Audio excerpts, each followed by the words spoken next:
The morning was still when it happened. It was one of those rare, quiet Saturdays.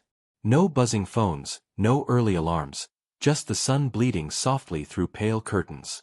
Michael Grant sat at the kitchen table, half-dressed, coffee steaming in his mug.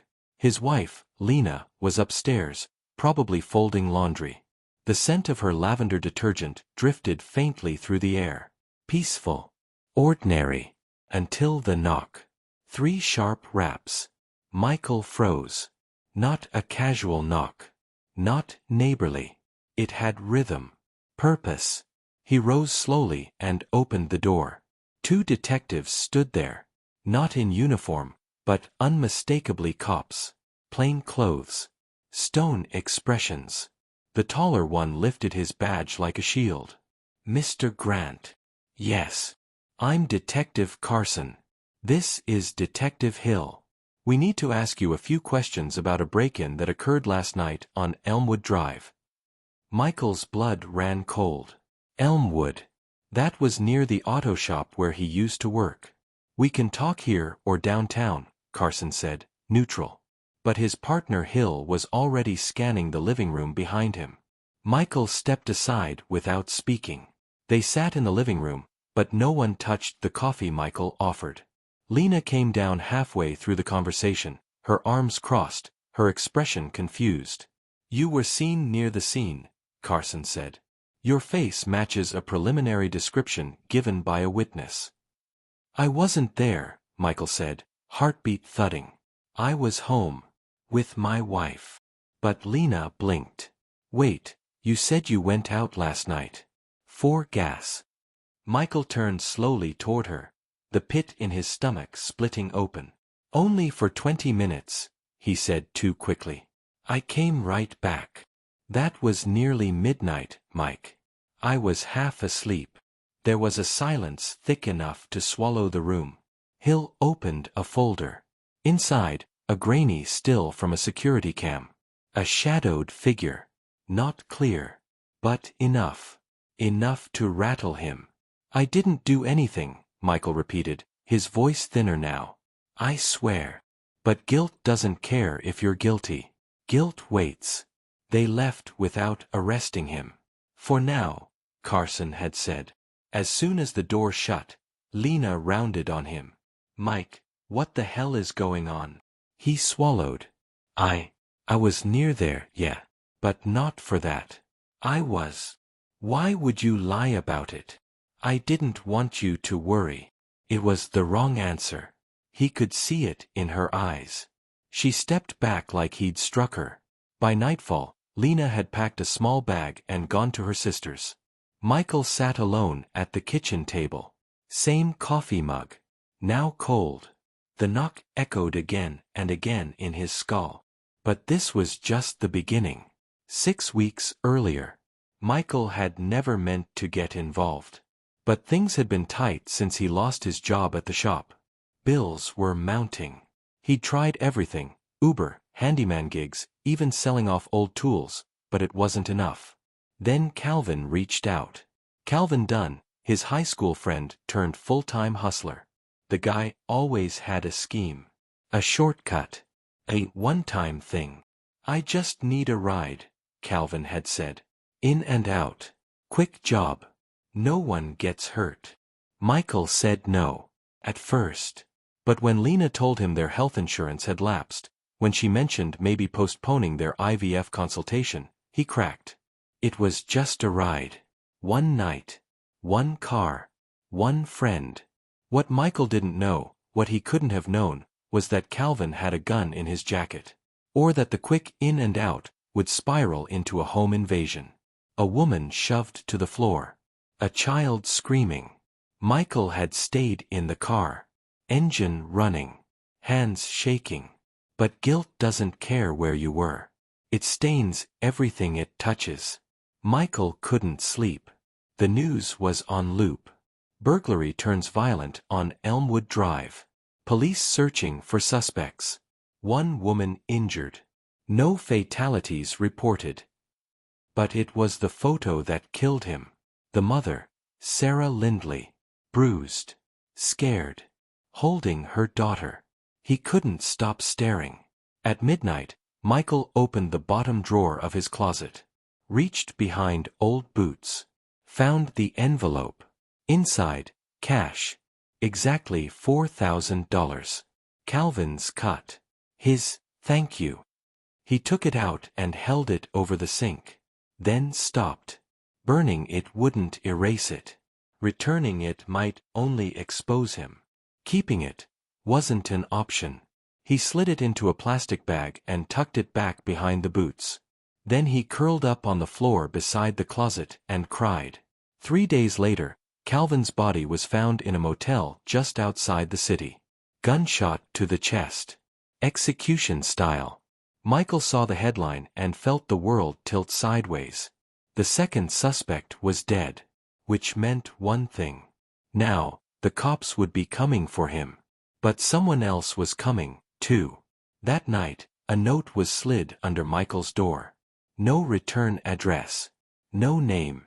Just one sentence, handwritten in red ink. You know what you did. And so do I. The note sat on the counter like a lit fuse.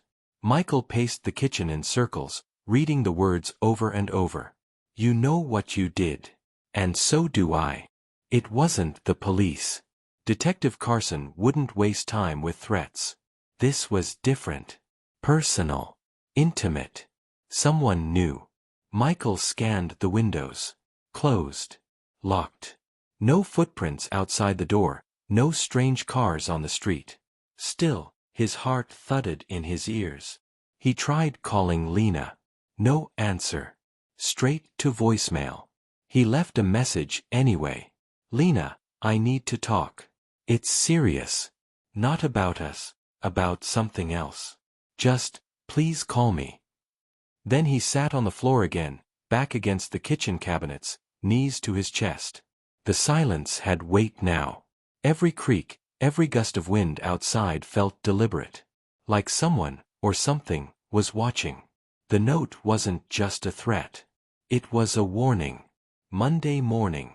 The knock came again. Michael's stomach flipped. Detective Hill stood at the door, this time alone. Calvin Dunn's dead, he said without greeting. You knew him, right? Michael didn't answer. I know you were at the Elmwood scene, Grant. You can either help us, or we assume you were involved. You're at a crossroads. Hill paused, studying him. Sometimes people make mistakes and don't know how to fix them. Guilt makes them sloppy, nervous, maybe even self-destructive. Michael swallowed hard. I didn't kill Calvin. I didn't say you did. But someone tied up the last loose end. Hill leaned in closer. His voice dropped to a low growl. You should be very careful right now. Someone's cleaning house. 2 days before the break-in, Michael and Calvin sat in an empty diner off the expressway. The waitress didn't even glance at them, just refilled their coffee and walked away. This is it, Calvin whispered. One time. Quick grab. Dude keeps money in a safe under his kitchen sink. It's drug money, Mike. Dirty. Nobody cares. Michael hesitated. Nothing violent, right? He asked. Not unless they fight. Michael almost walked out. Almost. But Calvin had dangled something irresistible. A chance to erase their debt. A chance to fix what he'd broken with Lena. A shortcut to normal. He nodded. Calvin grinned. And just like that, a quiet man became an accomplice. Michael returned from the store and found his door cracked open. He froze. No sign of forced entry. Nothing broken. But he knew he'd locked it. He stepped inside, heart pounding. Everything looked untouched. Until he reached the kitchen. On the counter, where the note had been, sat a Polaroid. It showed the outside of his building. And in the corner, barely visible, Lena, getting into her car. On the back, scrawled in the same red ink. You tell the cops she pays. Michael dropped the photo like it burned. His mouth went dry. This wasn't just about guilt anymore. This was blackmail. A trap. Someone knew everything, and now they were using Lena to shut him up. That night, he broke down. He tore open drawers, emptied closets, pulled the envelope of cash out and threw it onto the floor. Blood money. His reflection in the mirror looked hollow, older, haunted. He punched the glass. It shattered, just like everything else. Blood trickled down his knuckles. In the quiet, his phone buzzed. It was a text. No number. Just 5 words. The guilt eats you alive. Michael slumped to the floor, holding his bleeding hand. And for the first time, he didn't know if he could survive the weight. Meanwhile, Lena sat in her sister's guest room, staring at her phone. She hadn't listened to the voicemail. Couldn't bring herself to. But something told her, deep in her gut, that whatever Michael was tangled in, it was dangerous. Real. She remembered the look on his face when the detectives left. The way his hand shook when he poured coffee. The way he avoided her eyes. She opened the voicemail. Michael's voice, low and cracked, played through the speaker. Please. Just call me. I think I've put you in danger. I'm sorry, Lena. I'm so sorry. The message cut off. And suddenly, she was scared. At midnight, Michael opened his door and found a small box on his doorstep. Inside, another photo. This one showed Lena's sister's house. A figure in the shadows. The note attached read, "We see everything. Choose your silence. Or bury her too." Michael fell to his knees, the box clattering beside him. He looked up into the darkness. And whispered, "What have I done?" Michael didn't sleep that night. The box with the photo and threat sat on the table like a corpse, undisturbed, but reeking of finality. Every tick of the wall clock felt like a countdown. Every sound outside made him flinch. By morning, he looked half dead. Unshaven, eyes bloodshot, shirt wrinkled with sweat. He made one call. "Lena," he said when she finally answered, voice trembling. "I need to see you. It's not about us. It's about your safety." There was a long pause. Then, her voice. Low. Guarded. "Are you in some kind of trouble?" He wanted to lie. He wanted to protect her from the mess he'd buried them both in. But he was out of time. "Yes," he said. "And someone is watching you. I can prove it." Another pause. "Meet me in an hour. But not here." They met in a parking garage beneath an abandoned outlet mall, Lena's idea. Somewhere neutral, somewhere quiet. Michael showed her the Polaroids. The notes. The box. Lena's hand flew to her mouth. "Oh my God. I think it's someone who knows Calvin," he whispered. "Or someone who was inside during the break-in. Maybe even the family. I don't know. But whoever it is, they're not bluffing." Lena stared at him. "You didn't just give Calvin a ride, did you?" Michael froze. "No," he admitted. "I waited outside. I didn't know what he'd do. But I didn't stop it either." Lena closed her eyes. "I want to hate you," she said softly. "But I'm more scared than angry." "I'll fix this," he said. "I swear. Just stay somewhere safe." "I already am." "No," he said. "Not anymore." He looked her dead in the eyes. "Lena, they know where you sleep." Michael went back to the motel where Calvin had been found. The yellow tape was gone, but the bloodstains still lingered under fresh carpet. He bribed the clerk for the room key, said he left something behind when visiting a friend. Inside, the room was cold, stale, haunted. He searched everything. Drawers, mattress, vents. Finally, behind the mini fridge, he found a crumpled envelope addressed to M. Inside, an old burner phone and a torn photo. It showed the Elmwood house, days before the break-in. Circled in red marker, the front door camera. Someone had been watching long before that night. And Calvin. Calvin had left him a clue. The phone buzzed in his hand. A message. Unknown number. You never should have looked. Michael dropped the phone like it was on fire. On the night of the crime. It was supposed to be quick. Calvin had worn gloves, a mask, a hoodie. Michael stayed behind the wheel. Engine humming. Calvin was inside for 5 minutes. Then 10. Then screaming. A figure, Calvin, rushed out. Panting. Carrying a small duffel bag. Drive. Go. Go. As Michael sped off, Calvin said only one thing. I didn't know the kid would be there. Michael never asked what that meant. Until now. Michael returned to the scene of the crime, by daylight this time. He parked 2 blocks away. Changed clothes. Wore sunglasses and a hoodie. The Lindley house was under repair. A contractor's van sat in the driveway. But the curtains were open. Inside, a woman sat in a wheelchair. Sarah Lindley. And next to her, the little girl, maybe 6, clutching a teddy bear. Michael's throat tightened. He watched them through binoculars, hands trembling. Then he saw it.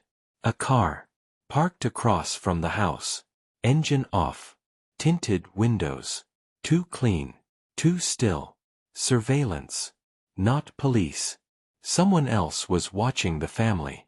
Just like they were watching him. That night, someone knocked. But not like before. This knock was soft. Hesitant. Michael opened the door, heart racing. It was a woman. Mid-30s. Faded jeans. Pale eyes. I need to talk, she said. About Calvin Dunn. Michael froze. Who are you? I was his sister, she said quietly.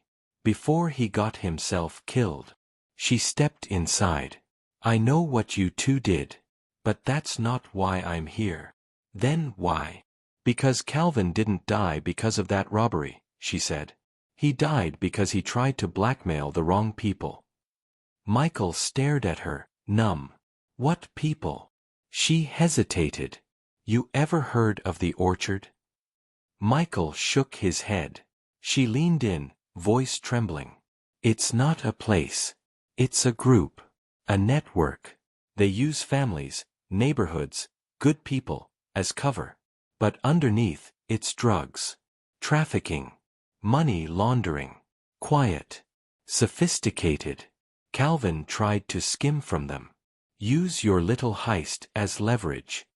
Michael's stomach turned. They killed him, she said. And now they're making sure no one talks. She handed him a folded slip of paper. An address. Burned at the edges. Whatever you do next, she whispered, don't trust the cops. The address was written in a shaky scrawl, burned along the corners like someone had second-guessed even keeping it. 418 South Briarwood Lane. Michael and Lena sat in the car outside it now. It wasn't what they expected. No barbed wire. No gangsters with rifles. No sign of a criminal operation. Just a modest white house. Perfect lawn. Wind chimes. A porch swing creaking in the breeze. Are we sure this is it? Lena whispered. Michael clenched the steering wheel. No. But if someone killed Calvin over it, we have to be. They didn't knock. The front door was already cracked open. Michael stepped in first. It was too quiet. The place smelled like bleach. Every surface was spotless. No photos. No clutter. No personality. Just cold, efficient silence. In the hallway, they found a small office. A locked file cabinet. A wall of screens, blank, disconnected. And then, the basement door. Lena hesitated. Michael opened it. It wasn't what they feared. But somehow, it was worse. Rows of boxes. Paper files, organized with military precision. Receipts. Logs. Photos. Some showed ordinary people. A mailman. A pastor. A middle school teacher. Next to each name, dollar figures. Product codes. At first, they didn't understand. Then Michael saw the label on the box nearest to him. Elmwood, transaction November 8, 24. He opened it. Inside, records tied to the Lindley family. Surveillance photos. Names. A highlighted note. Child asset valued. Acquisition scheduled Q4. Michael nearly dropped the file. What the hell is this? Lena asked, backing away. Michael felt like the air had turned toxic. They weren't robbing that house, he said. They were recovering something that Calvin tried to interfere with. Recovering? Lena asked, horrified. You mean? Michael didn't answer. He couldn't. Footsteps above. They weren't alone. Lena's eyes widened. Michael grabbed a rusty crowbar from the corner. He motioned for her to stay low. The door to the basement creaked open.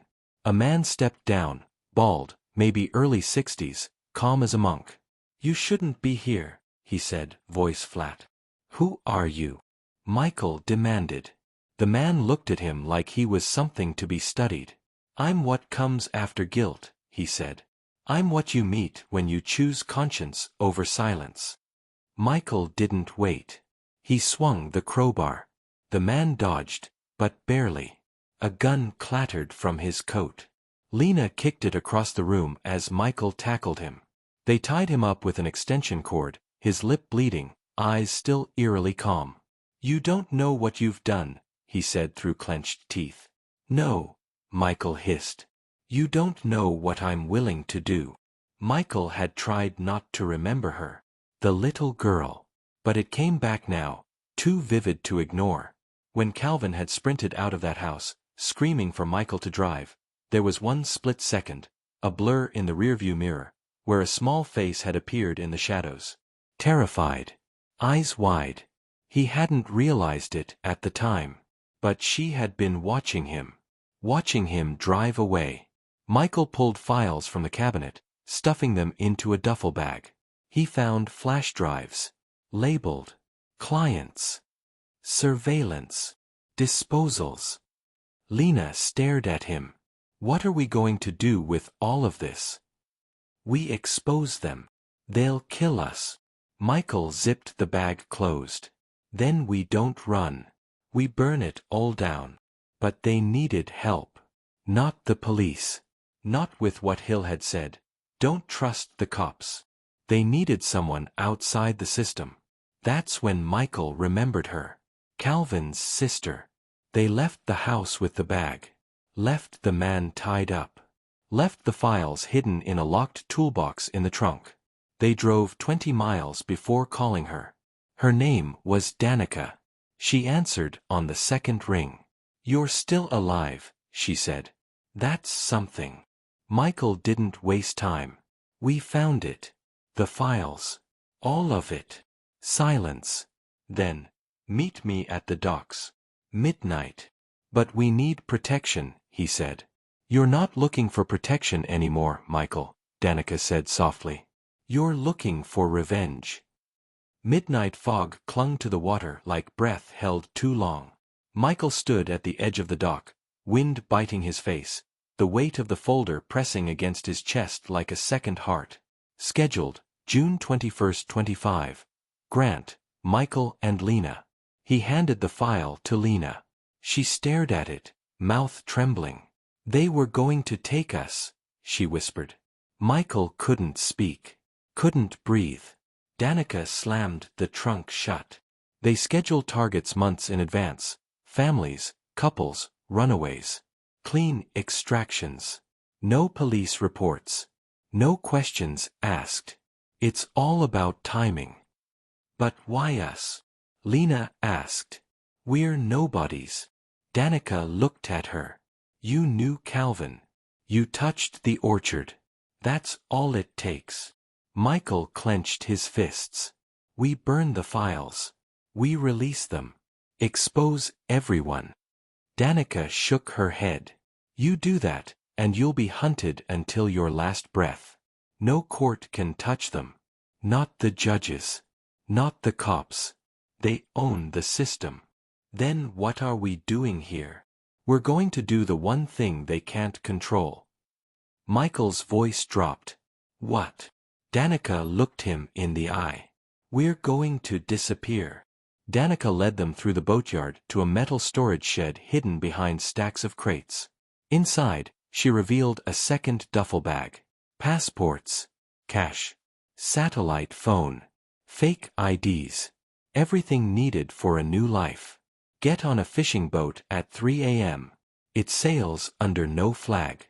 International waters by dawn. From there, I have a contact in Venezuela. You'll never be found.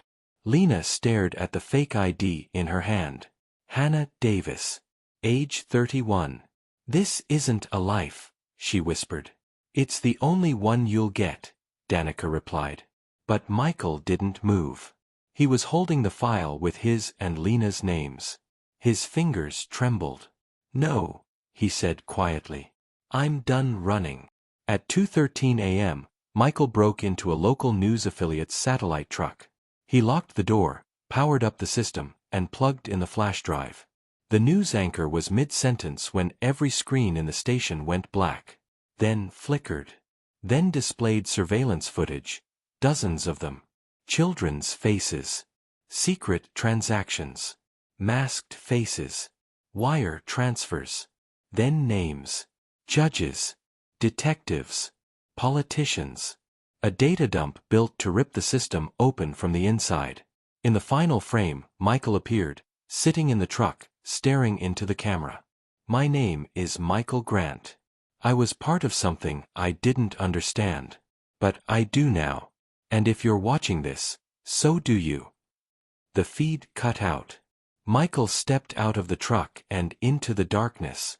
The sound of tires screeching echoed across the parking lot. 2 SUVs. Headlights blazing. He ran. He didn't make it far. A single gunshot cracked the silence. Michael dropped. The camera on the building still blinked red. Still recording. The world was watching. The boat left at 3:04 a.m. Danica kept the spotlight off, guiding it slowly into the black void of the Atlantic. Lena stood at the edge of the deck, face to the wind, watching the lights of the coast shrink behind her. Her hands clutched the one thing she'd kept, Michael's ring. She didn't cry. She didn't speak.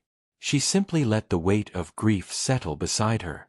But in her bag was a copy of the files. And her mind already whispered, this isn't over. 6 weeks later, a congressional inquiry was launched. Half a dozen judges resigned. 2 police commissioners were arrested. The media couldn't keep up. But for every name exposed, 10 others vanished. Some went underground. Some went silent. Some retaliated. The orchard fractured. But it did not die. The Lindley family moved out of state. No interviews. No photos. Just gone. Lena, now living as Hannah, found work as a translator in a quiet coastal town. She never told anyone her real story. But some nights, when the waves crashed loud against the rocks, she would whisper his name. 1 year later, a small, anonymous podcast upload goes viral overnight. A familiar voice fills the air. I was a coward.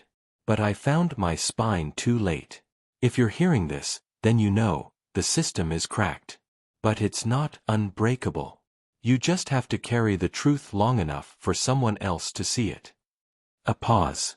And if you're wondering whether guilt ever goes away. A long, heavy silence. No, it doesn't. But it keeps you honest. The file ends. And the screen fades to black.